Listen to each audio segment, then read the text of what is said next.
ओम श्री अन्नपूर्णाय नमः. नमस्कार. दिवाळी आता काही दिवसांवरच आली आहे आणि दिवाळी म्हटलं की खूप साऱ्या गोष्टी करायच्या असतात. पण थोडंसं बेसिक प्लॅनिंग केलं तर खूप धावपळ होत नाही आणि मुख्य म्हणजे काही सामान ऐनवेळी विसरण्याची शक्यता पण कमी होते. म्हणून आज मला असं वाटलं की माझ्या आयडियाप्रमाणे तुम्हाला काही प्लॅन सांगावा ज्याचा तुम्हाला नक्की उपयोग होईल. सगळ्यात आधी आपल्याला जर काही बाहेरनं विकत आणायचं असेल तर ते आधी सगळ्यात घेऊन ठेवायचं, कारण नंतर दुकानांमध्ये खूप गर्दी होते आणि खरेदी मनासारखी करता येत नाही. तर त्याप्रमाणे आपल्याला काही डेकोरेशनचं सामान हवं असेल, मग दिवे असतात, रांगोळी असते आणि आपण उटणे लावतो, अभ्यंग तेल असतं, खास साबण आपण दिवाळीसाठी वेगवेगळे वापरतो, तर ते सगळं आधी आणून ठेवायचं. लाईटिंग ऑलरेडी असेल तर चेक पण करून ठेवायची चालते की नाही.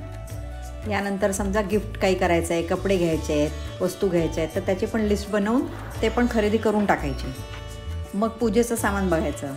त्यातल्या तर बऱ्याच वस्तू आपल्याकडे ऑलरेडी असतात, पण त्या आधी चेक करायच्या, कारण नाहीतर मग काय होतं, तेच रिपीट वस्तू आपण आणत बसतो. मग काही सामान समजा लॉकरमध्ये वगैरे ठेवलं असेल तर ते पण आणून ठेवून द्यायचं आधी.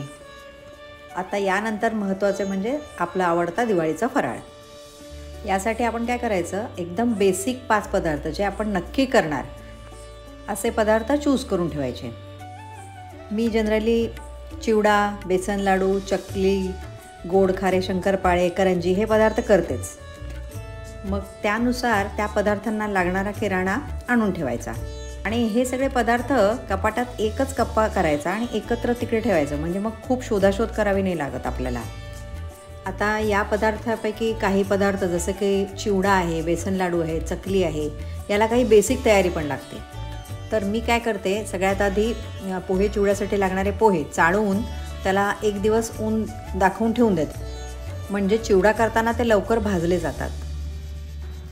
मग यानंतर चकलीची भाजणीची तयारी करून ठेवायची, म्हणजे 1-2 दिवसात ती दळून पण आणून ठेवता येते.